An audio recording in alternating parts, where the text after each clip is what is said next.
SSLC higher secondary പരീക്ഷകളിൽ ഉന്നത വിജയം നേടിയ വിദ്യാർത്ഥികളെയും വ്യത്യസ്ത മേഖലകളിൽ കഴിവ് തെളിയിച്ച പ്രതിഭകളെയും മുസ്ലിം ലീഗ് വെങ്കിടങ്ങ് പഞ്ചായത്ത് കമ്മിറ്റിയുടെ നേതൃത്വത്തിൽ ആദരിച്ചു. തൃശൂർ ജില്ലാ panchayat member advocate VM Muhammad Ghazali ഉദ്ഘാടനം ചെയ്തു. അധ്യാപകർ വിചാരിച്ചാൽ ഏത് വിദ്യാർത്ഥിയെയും സമൂഹത്തിനും രാഷ്ട്രത്തിനും ഉപകാരമുള്ള പൗരന്മാരായി വളർത്താൻ സാധിക്കുമെന്ന് ഉദ്ഘാടന പ്രസംഗത്തിൽ ചൂണ്ടിക്കാട്ടി. Muslim League Venkitangu panchayat committee president PM Muhsin അധ്യക്ഷത വഹിച്ചു. തൃശൂർ ജില്ലാ vice president RA Abdul Manaf മുഖ്യപ്രഭാഷണം നടത്തി.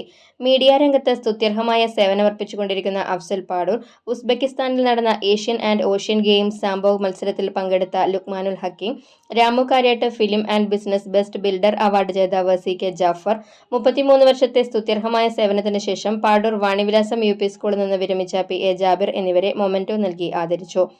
മണലൂർ നിയോജകമണ്ഡലം general secretary ASM Althaf Thangal, Muslim League Venkitangu panchayat general secretary MK Habeeb, Venkitangu ഗ്രാമപഞ്ചായത്ത് അംഗവും മുസ്ലിം ലീഗ് മണലൂർ നിയോജകമണ്ഡലം സെക്രട്ടറിയുമായ AM അഷ്റഫ് തങ്ങൾ, വെങ്കിടങ്ങ് ഗ്രാമപഞ്ചായത്ത് അംഗം RB Moinuddin, youth league Manalur നിയോജകമണ്ഡലം പ്രസിഡന്റ് സമീർ തങ്ങൾ തുടങ്ങിയവർ സംസാരിച്ചു.